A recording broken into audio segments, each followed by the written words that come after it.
The New Zealand Tech Podcast, brought to you by Gorilla Technology, proactive and strategic IT.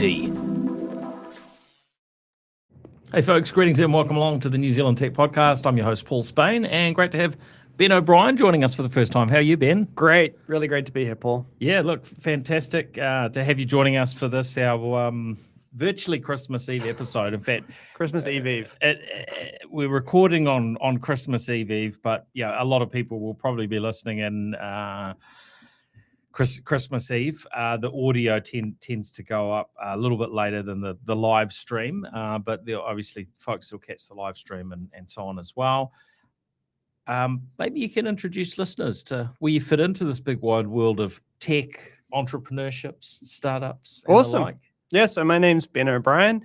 I'm an engineer originally. I did a Bachelor of Engineering in Mechatronics and a PhD in Bioengineering. 2012, I started a company called StretchSense.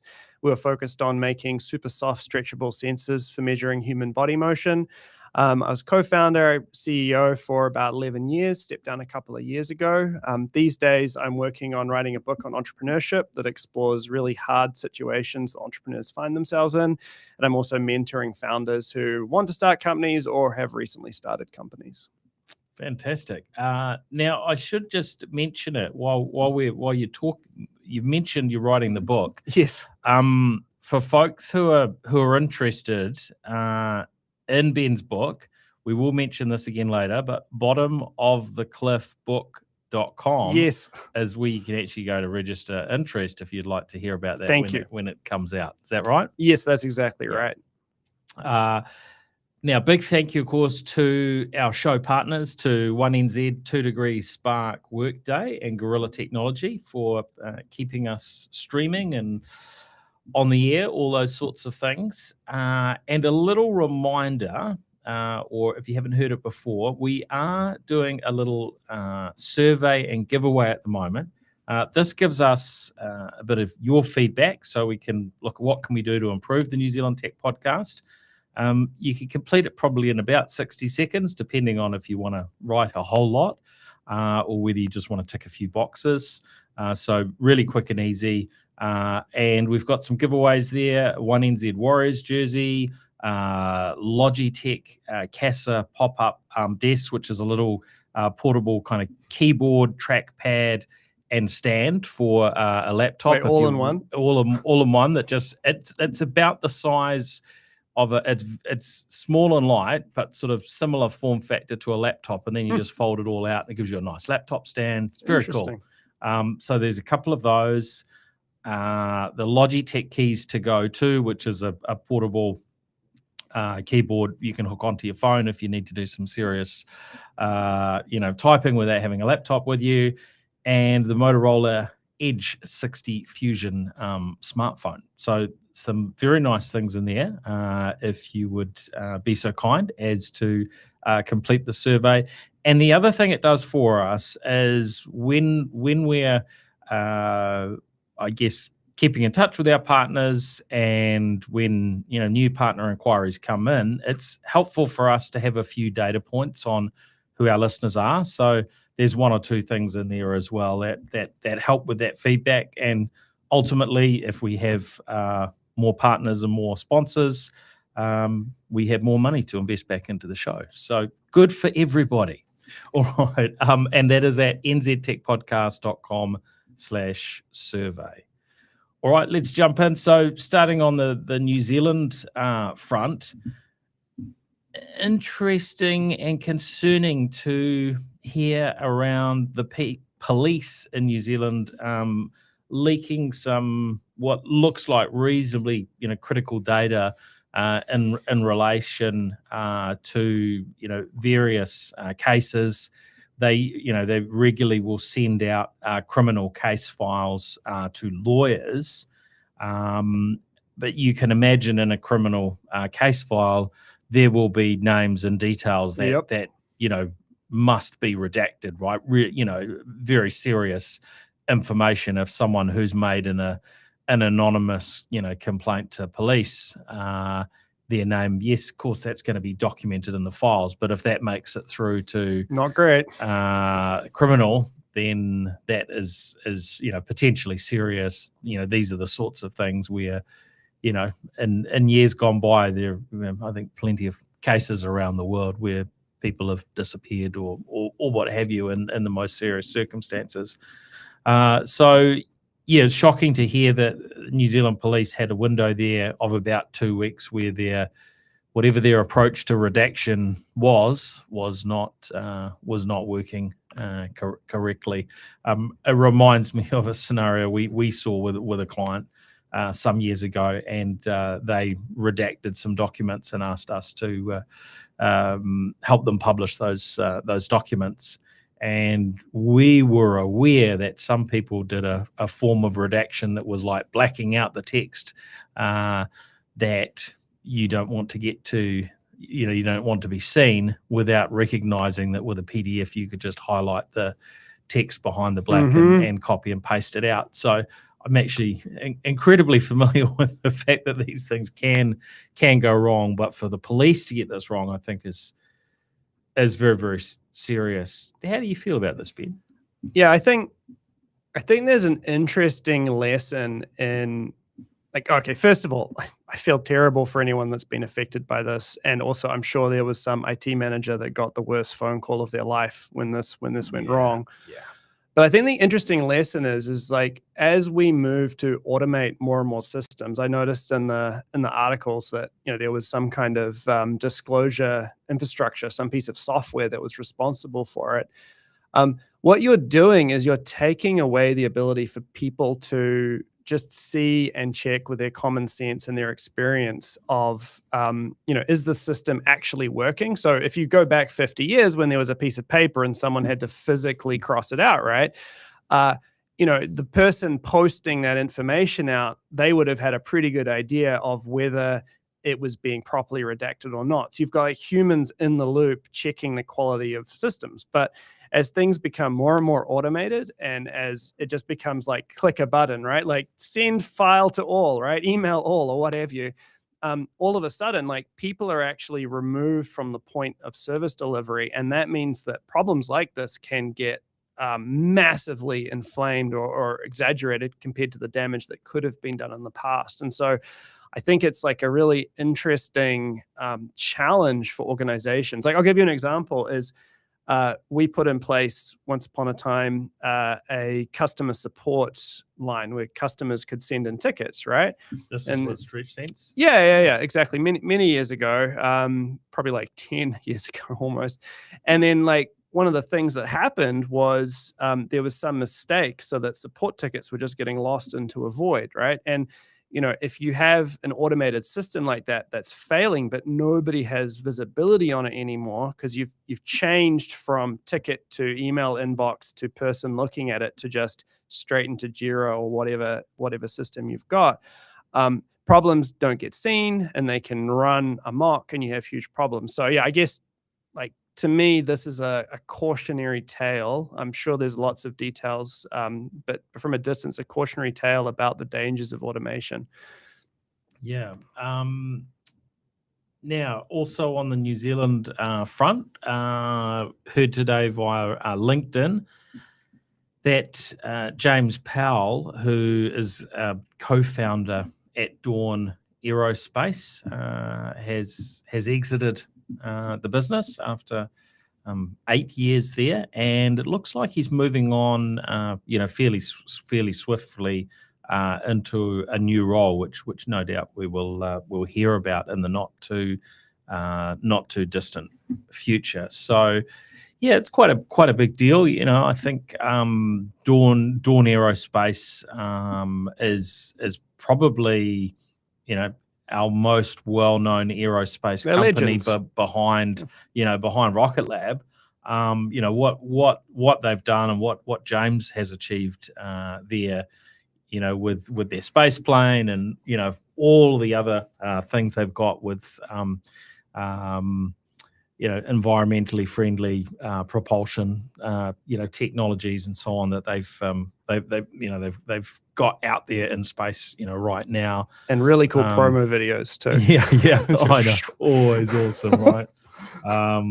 So a bit of a changing of of the guard, I guess, with James leaving. His brother Stefan Powell's still the chief executive there, and of course we've done some podcasts with him over the years.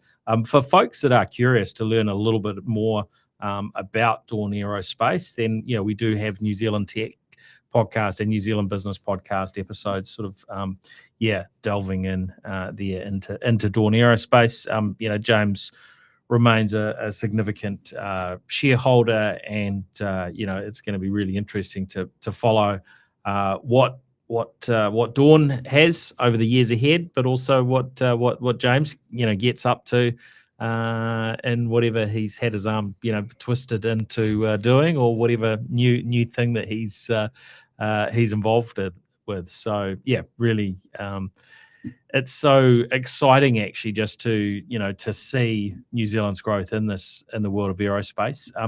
Also on the aerospace front, we saw Rocket Lab for the first time hit a market cap which in New Zealand dollars of over $70 billion, which is an absolutely astounding 70 billion astounding number. And this is ahead of them launching Neutron and a whole lot of other things ahead. Obviously, off the back of some pretty big news there in terms of a very large US contract for the Space Force there, alongside some really big US defense contractors who have also won similar sized contracts. So very exciting time for aerospace. They achieved 21 launches this year. So last year was 16. So really, that's a pretty sizable, it's crazy, step up.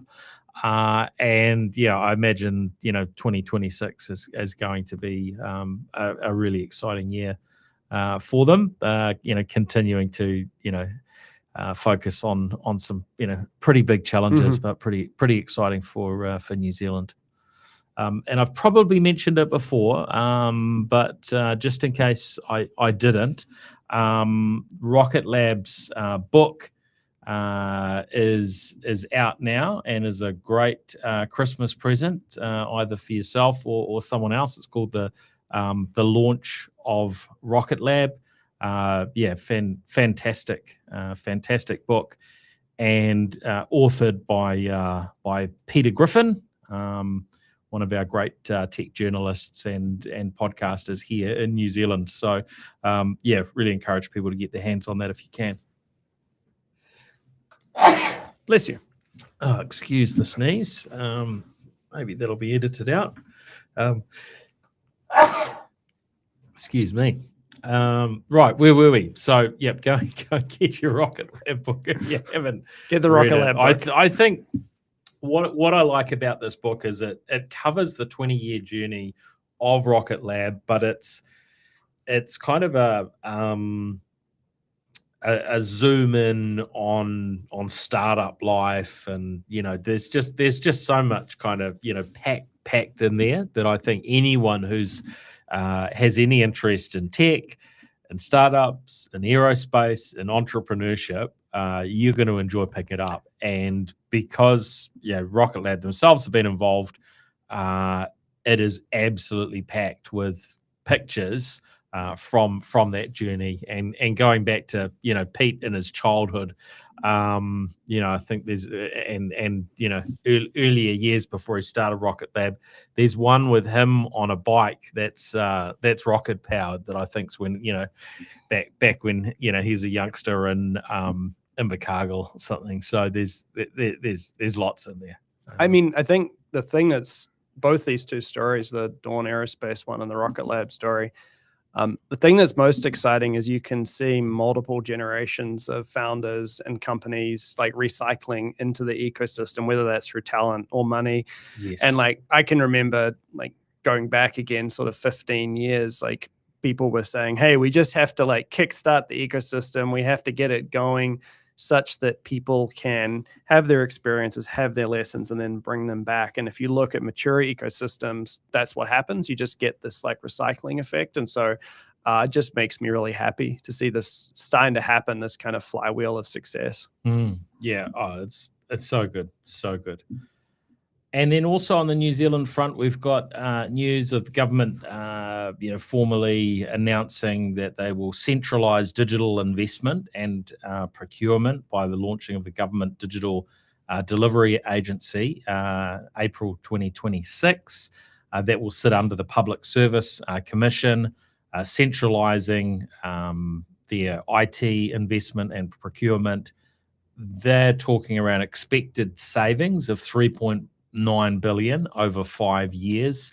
That'll help modernise services, reduce duplication, and improve efficiency. So, this is something that Minister for Digitising Government, Judith Collins, is I guess pushing and making happen. These things are, I always find them fascinating because you can look at them and you can see, wow, there's a bunch of benefits, but there's usually a bunch of challenges as well. And I'm sure some of those, listening in there will be, some that will be concerned around aspects of, well, you centralize too much. Does that mean that, say, some of the smaller players, get less visibility?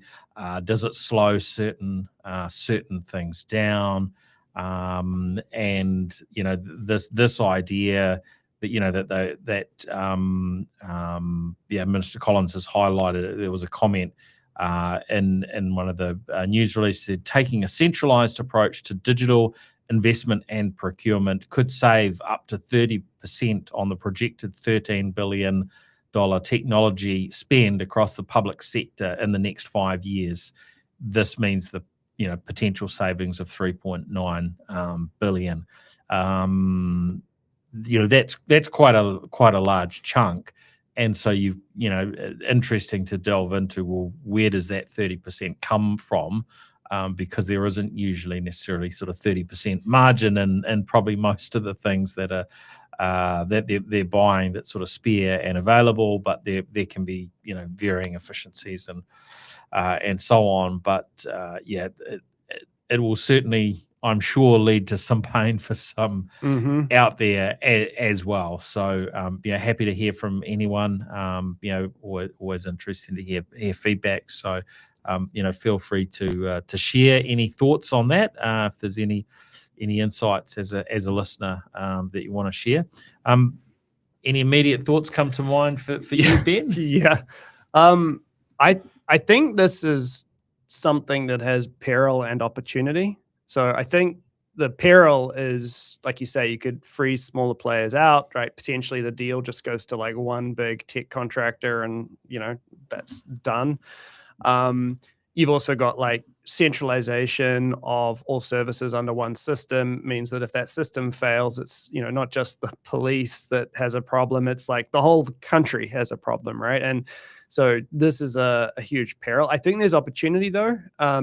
If you look at, I think Pharmac, for example, is one of the crown jewels of the New Zealand government system. It lets us negotiate, get good drug prices, punch above our weight and all that. And I think centralization gives you an opportunity to get muscular with offshore vendors if need be.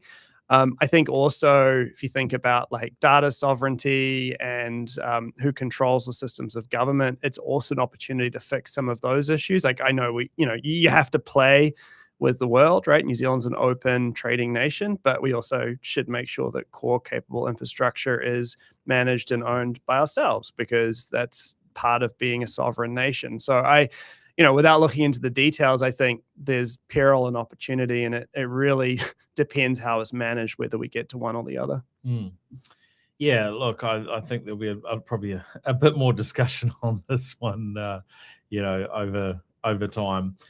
Now onto sort of the global front. One, I guess, story that caught my attention was reading that TV manufacturers getting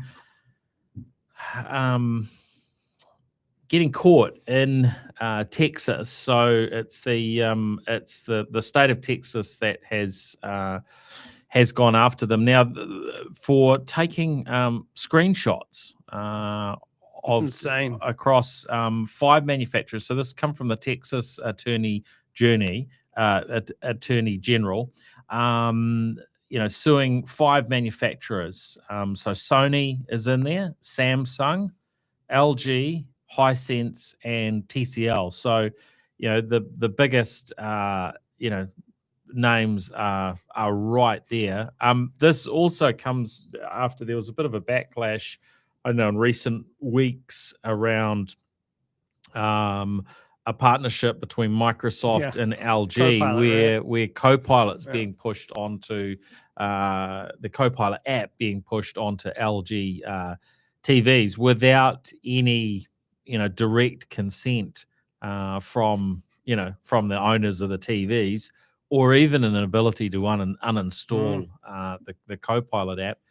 And now we're hearing that they're basically using what's called automated content recognition technology to capture what customers are watching at a given moment, and it's able to according to the filing, they're able to take screenshots every two seconds. Two a second. So every half a second, to understand what a user is watching in real time, and then send that back to the TV manufacturer without any explicit consent from the end user. And of course, TVs aren't just used to watch TV. Some people will be having business meetings on them, Teams meetings. These things get used at all levels of government, business, and so on, right? And people will share their private content onto their TVs. So this definitely, I sort of was somewhat flabbergasted that these names that we trust, the likes of, say, Samsung and LG and Sony, who are really, really big names that have been around for a long time, and you would think, well, these are really trustworthy companies in a general sense, are being pulled up for this. So obviously it hasn't gone to court yet. We don't know exactly what is and isn't true, but it seems like a real shocker to me. I just think the concept of a smart TV just blows my mind. It's like you go to buy some curtains, and the curtain company comes and they install the curtains, and you've got them all nicely hung up, and then they leave, and there's this guy standing in the corner of your bedroom. And you're like, well, who's that guy? Oh, that's Jim. Oh yeah, he comes with the curtains. He's there just to like help you open and close them. If you don't like anything about the curtains, he'll report back to us. Like, well, who feeds them? Oh, we've got people who feed Jim. He's just going to stand in my bedroom. Yeah, it's like, that's how I feel about smart TVs. Like, I went to buy one. Actually, did buy one about 2-3 weeks ago, and the sales guy didn't understand when I said I do not want a smart TV, because all their TVs are like smart this, smart that, and he was like, why? And I'm like, well, think about it. Like, it's listening to your conversations. So do I want like something listening to my conversations in my living room? No, I do not. On top of that, these companies, like, you buy a TV for $1,000 or something. So their margin's $50 because it's like a high volume, low margin play. So are they going to pay an army of software engineers to update the apps for the next 10 years? No, like there's no possible way they can do that. So what that means is it's this unpatched hole into my local network, like, because it's talking. So it's listening to everything I say. It's an unpatched hole. On top of that, you've got the stalker stuff like in Texas, right? Yeah. Which is just insane. And then you've got the AI stuff being forced upon you. It's like, it really is like this dude who comes with your curtains. And then anyway, he said, well, fine, you can turn off the Wi-Fi and then the TV won't won't connect. Yeah, And so can't communicate outside. yeah, so I was like, okay, fine. So I bought a TV and very happy with it and installed it. And then it was kind of funny, like a couple of days ago, my son comes down and he's 8 and he says, Dad, I can't get Netflix to work on the TV. And I said, oh, don't worry about that. I've turned off the Wi-Fi, so the TV won't work. You have to go through the Apple TV. And he said, oh, no, don't worry. I turned the Wi-Fi on, Dad. And so he's like, I'd gone to all this effort to keep it clean. And then my son just put a hole in the system. So anyways, we've had a chat about proper security with him. And it's all good. Yeah. It is actually, it's a good time, when, children are growing up. There are lots of opportunities to chat through. Oh yeah. The risks of, from a cybersecurity and data privacy perspective, all the varying things. And I remember being in the mall with my son. He was a fair bit younger, and we were in a big chain of something like Woodcourse, and he's like, Dad, they're running Windows 7. This is a cybersecurity problem. I was like, yes, perfect. Yeah, go son. You've succeeded. So they do pick things up pretty quick. So I think this will be a really interesting one to watch and to see. Is what Texas have called out actually happening? And if it is, then, well, kind of regardless of if it is, I think that we need to, step up in New Zealand our data privacy, regulations. Although what we've got is reasonably new, there's not really any significant kind of teeth to the current, regulations.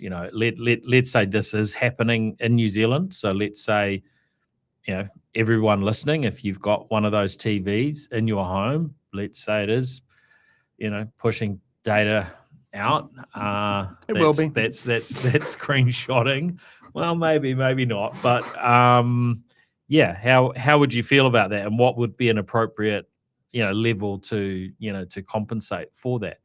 And I think obviously it depends in each person's case. If you're just watching normal TV and it's completely anonymized, it doesn't link back to you. But if you've had confidential, family photos, whatever else it is, you've projected, confidential stuff onto your TV, and that's got caught up in it.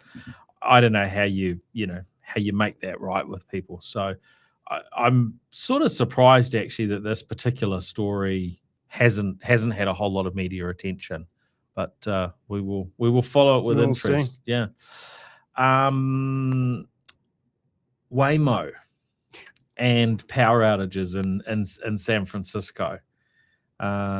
You followed this one as well. Now there was the basic situation is a blackout in San Francisco.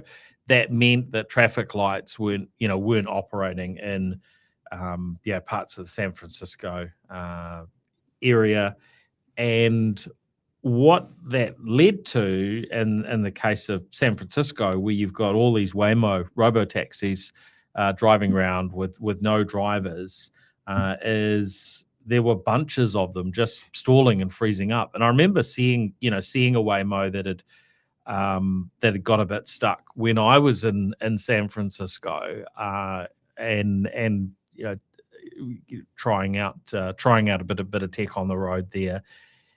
And I hadn't seen that before. I hadn't seen one get stuck, but this was sort of next level. If you looked at some of the videos online, like, if you've got enough vehicles that are just freezing up, then you create, as you say, a gridlock situation, which is it feels like some sort of crazy future, but actually this is the world we're in now. Actually, I remember seeing some footage from a movie that featured a whole lot of Tesla vehicles that were being autonomously controlled, or that had been supposedly autonomously controlled, but they had all, they'd all just stopped, where they were. So I guess this is the world where we're moving into, where these are the sorts of possibilities.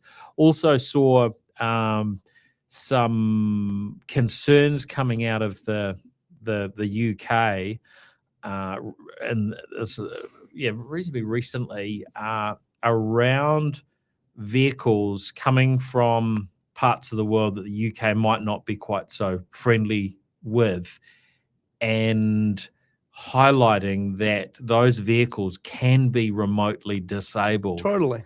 And so what would be the consequences if, let's just say, China and the UK or US, UK, whoever's making vehicles delivered to the UK market is not getting on so well. An extreme scenario could be, all right, we'll freeze up your fleets of cars, like this, but potentially on a much, much larger scale in the future. Yeah, it's funny you say that. I recently got a home solar system, and all the different components come with apps, and one of the providers could do everything all in one, and the other provider would do different, essentially different companies that focus on different parts of the value chain. Yeah. And in the end, I went with that partly for this reason, was just I figured, if all these different systems have to talk to each other, then it means the chance of one system taking it all down, whether it's because there's been some third world war or just because a bug got into the system, you've kind of got some protection. And I think same thing with the Waymos, right? It was traffic lights going out, but it could very easily be a software bug, or it could be a nation state that's grumpy at another nation state, or it could be just any one of a whole bunch of other problems. And if we've put all our eggs into one or two baskets, we become very vulnerable. It doesn't take World War III to trigger that. It can just be human error, which is a scary. But it's also, I should say, I've been in the Waymos and they are fantastic. It's definitely an incredible experience. It's just as you rush towards a cliff, the view keeps getting better kind of situations.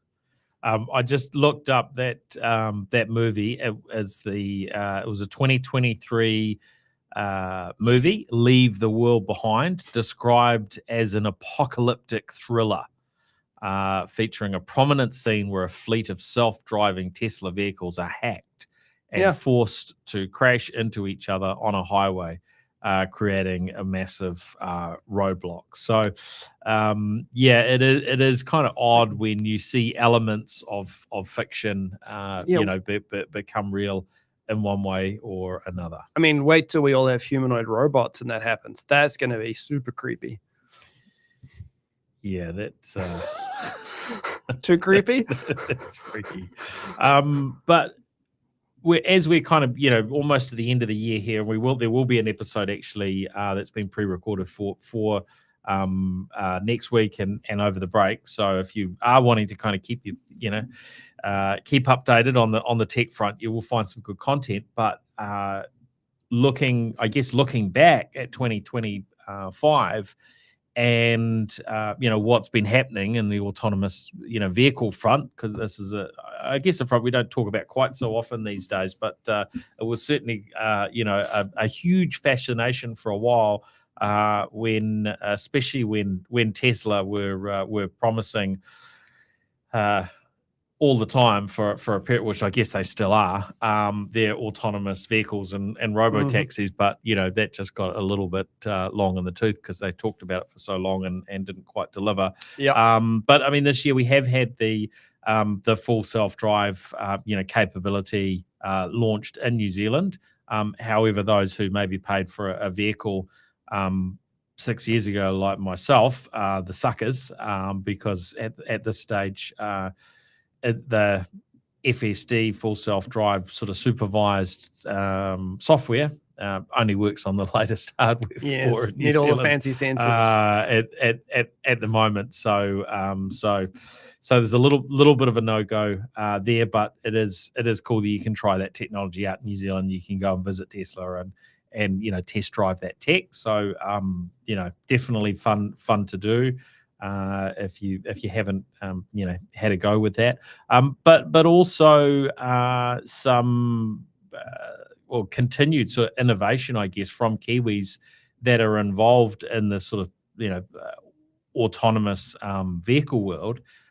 But before we jump into that, you were talking, Ben, before we started the stream around a Kiwi project that goes back, Oh, yeah. quite a few years that I hadn't. I certainly don't remember hearing about. Yeah, no, it was just a shout out. Just talking about the history of Waymo, and that came out of something called the DARPA Grand Challenge originally, which was DARPA's Defense Advanced Research Projects. I think it's a US government thing, where they put money into prizes for companies to try and solve problems for the military. And this particular one was self-driving cars, and the Waymo team famously came out of Stanford. Their car Stanley successfully drove through, I think it was the Nevada desert, I believe. I might have my desert. It was quite a big hike that it had to do, wasn't it? Yeah, like 170 miles, something like that. And it was, very famously on the second pass through that it successfully did it. I think the first time the car that got furthest was like 10 miles, something like that. But anyway, there was a New Zealand team. They started a company. I was very, very, very, very tangentially associated as a student, but full credit to them. They started a company called Inro. That was originally a team that entered the DARPA Grand Challenge, and then Inro was focused on warehouse automation and forklifts. I think it was eventually sold to Crown. A really, really great team, great guys. I think you looked it up, and it was around 2007 when they exited. But it's a great example of a Kiwi success story. Incredible. Goes back 20 years, and most of us had never heard of it. So no, they're awesome guys. That was really cool.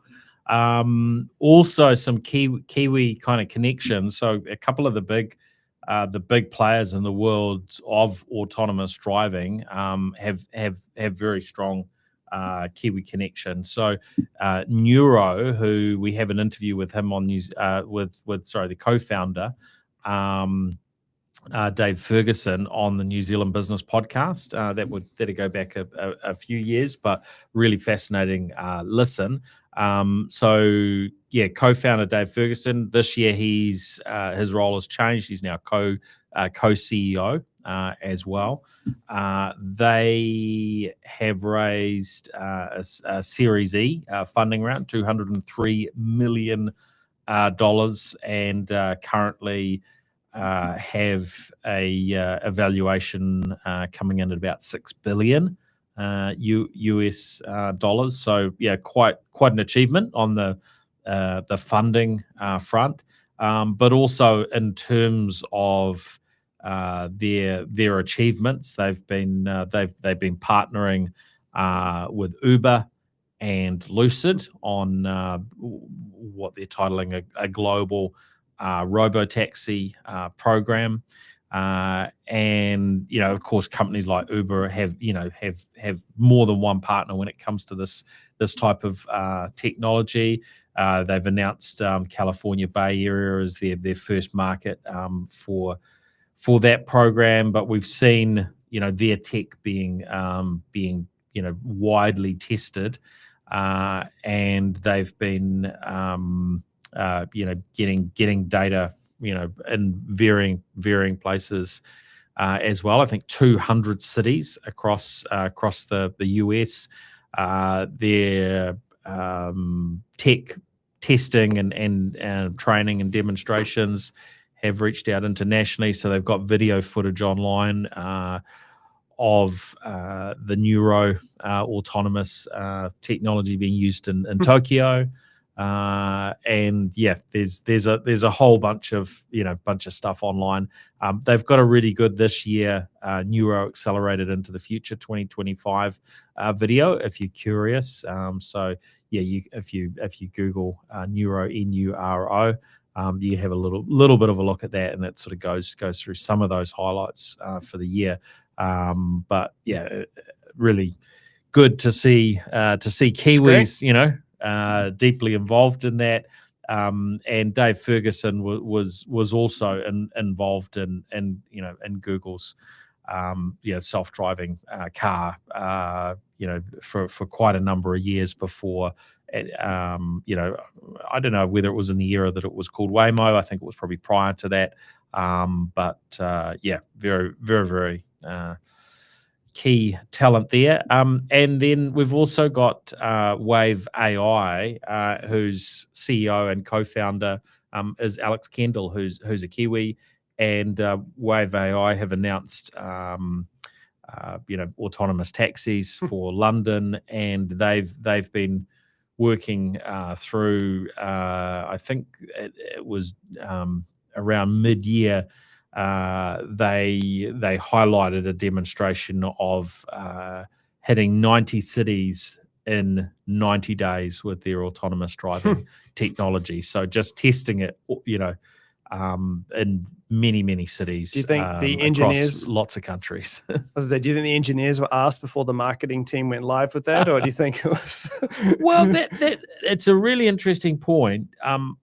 One of the things that I've been, you know, noticing lately, and I mean this is it's a long-term trend, is just the difference between a kind of a tech-led company, right? And by that I mean, you know, someone that's got all the business nous and so on, but is actually deeply technical, like say Sir Peter Beck from Rocket Lab, and what that type of firm you know, can achieve and how they operate, you know, versus those that have maybe there's less, you know, tech expertise. And my understanding is Alex Kendall is pretty switched on Perfect. on these sort of things technically. So you know, it creates a scenario where yeah, it's going to be a bit more than just marketing involved, I'm thinking. Yeah, but they've done some interesting things this year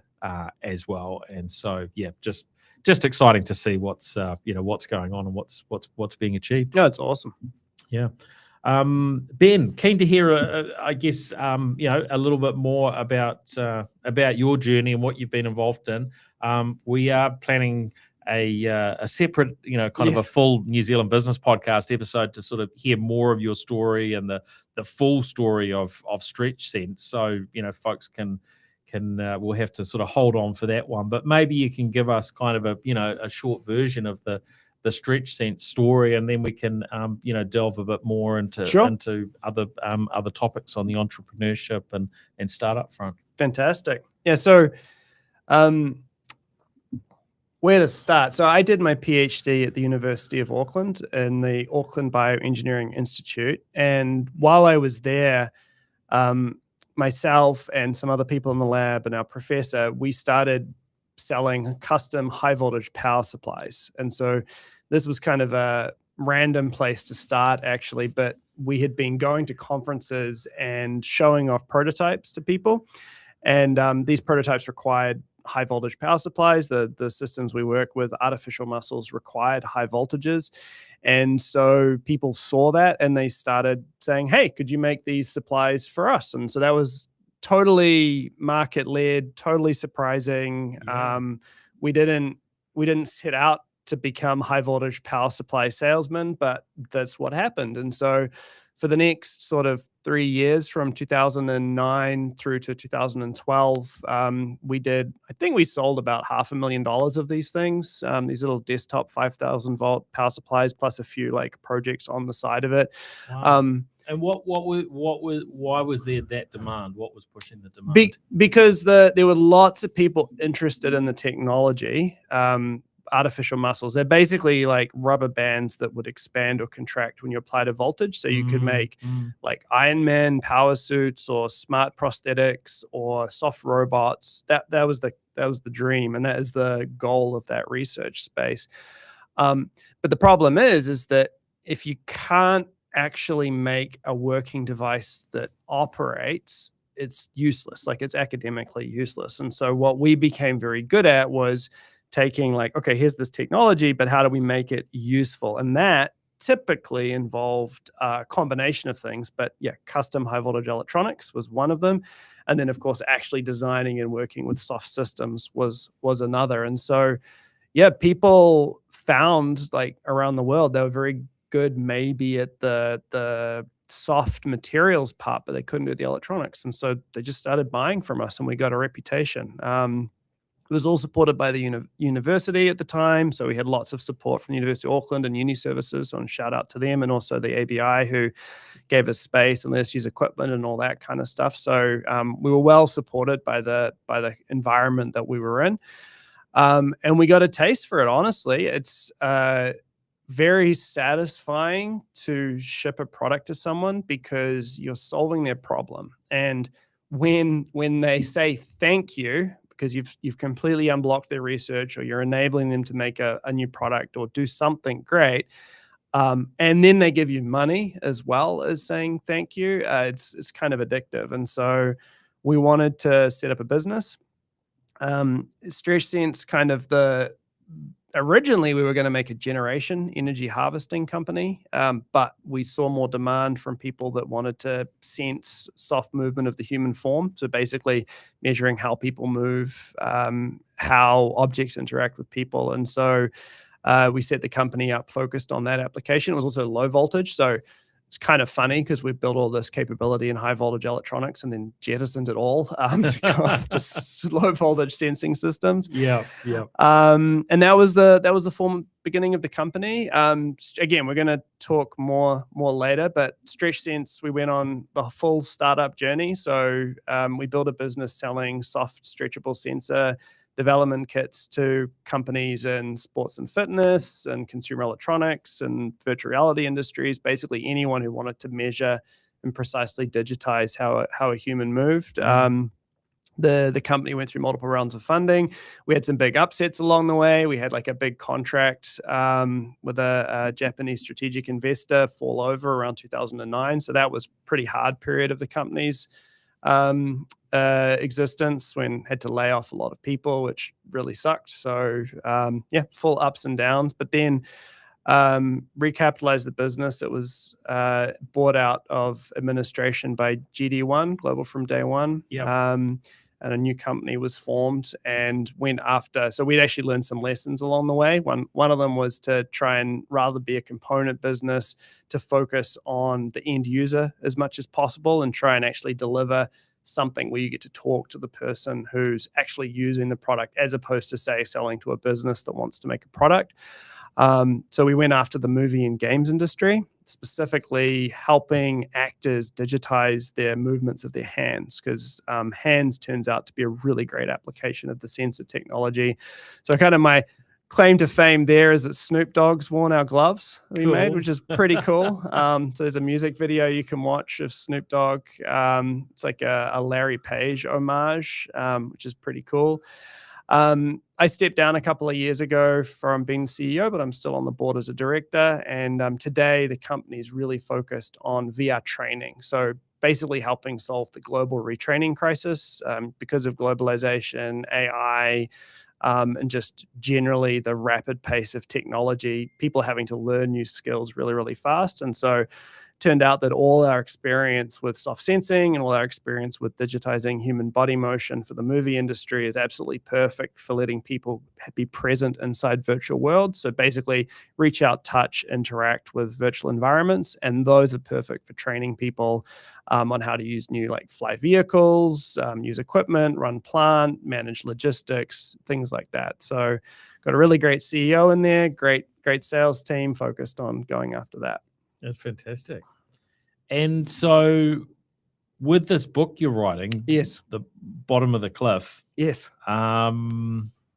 is this a sort of essentially kind of wrapping up all the different learnings you've had from your own business and observing and interacting with others in the field? Yes, sort of. So it's I should say off the bat it's fiction. But maybe I should start somewhere a little differently, which is like, why does the world need another book for entrepreneurs? That's probably a good place to start.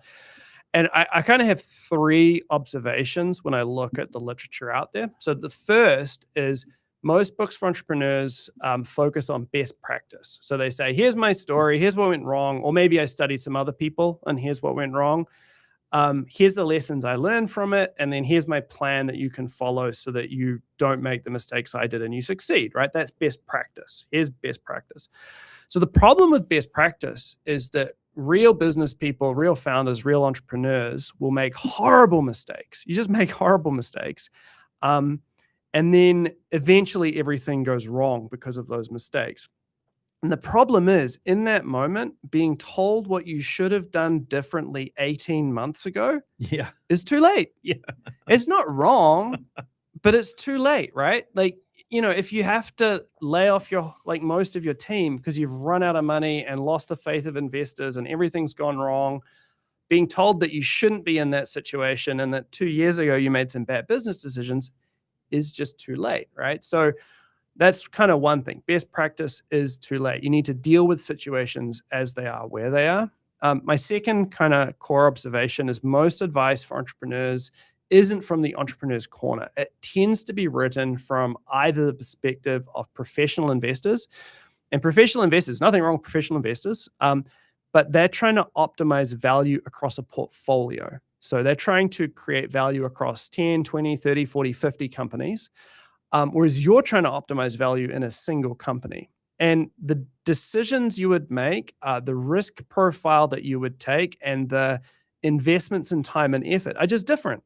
It's different running a good company on its own from running a company in a portfolio. And so there's nothing wrong with being a professional investor. But if you as a founder don't realize that perspective and where they're coming from, you're going to run aground. You're going to have problems. And the other variant of not being in the entrepreneur's corner is a lot of it's written by successful founders, people who have succeeded, they've exited, they've retired, what have you. And they go and whitewash history. They go and tell the story that they want to have told. And so that's kind of the second thing. And then the third thing is running a business for the first time is this profoundly challenging emotional journey. Like the level of professional mental development that you go through, going from nobody to running a team, all the ups and downs, all that's huge. And most books out there either focus on the emotional mental health part or they ignore it. But real problems are at the synthesis of the two. Real problems are this complicated mess of feelings and emotions and people and leadership and actual business problems and maths and logic. It's just this mess. And so anyway, I wanted to write a book that addressed those three problems. It explores tough situations that occur all the time in startups, but from the perspective of where you are as you are. So no preaching to you about best practice. It's in your corner. So it recognizes your personal risk profile, what you're trying to achieve as the founder. And it doesn't shy away from the complicated, tangled mess of emotional problems and just like business problems that face founders. So, yeah. Sounds good. Yeah. Sounds good. How far away are you thinking until it's? I don't know. Is it a 2026? I think so. Thing? Yeah. So there's a wait list. So thank you. bottomofthecliffbook.com. So you can go. Anyone can check that out. I've written a first draft and I'm about half the way through the rewrite now. So I hope middle of this coming year. Yeah. That's great. Just one thing I'll flip back to on that last topic. We were talking about Wave AI. The 90 cities was earlier on in the year. They actually expanded that to 500. Fantastic. And so that was kind of their latest achievement, and they've done a bit of a wrap up for the year blog post as well, talking around training data and all sorts of fascinating insights. So I know there'll be a few people here that would quite like to sort of delve down these rabbit holes a little bit more. So go and have a look at the Wave.ai website or the Neuro site to learn a little bit more about how they're going. And I know, some listeners will probably be investing in some of the companies that you can invest in, and will be curious to understand the broader landscape. So it might be useful. Very interesting. Yeah. Well, that's us for this episode. It's been really great to have you, Thank you. join the podcast for the I've first had time, fun. Ben. I know it's probably quite a few years since we first met. I Yes. came out, visited you at Stretch Sense and so on. Certainly the show runs a bit more smoothly in terms of booking guests and coordinating things, thanks to having some sponsors, having Joe Allen, our amazing producer. We're definitely headed in the right direction. We'll look forward to scheduling something in and having a broader chat. Sounds great. In 2026. So thanks for joining the show. Thank you for having me. And of course, a big thank you to those show partners, to Workday, Gorilla Technology, Spark, 2 Degrees, and 1NZ for their support. And of course, another reminder, please complete our survey if you haven't already, nztechpodcast.com/survey. You can do it in 60 seconds, or you can spend a bit more time on it, but it will help us improve the show.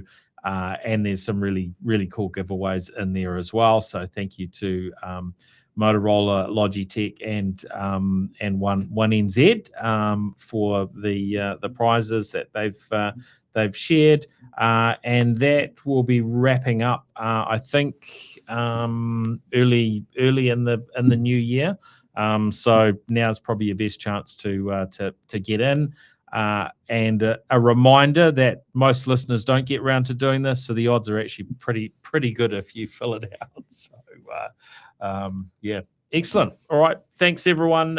We'll look forward to catching up again next year, but don't miss out on those episodes that'll be running through the break as well. But we'll be back into live episodes the second week of January. Good stuff, and thank you, Ben, for joining us. Thank you so much. Cheers. The New Zealand Tech Podcast, brought to you by Gorilla Technology, proactive and strategic IT.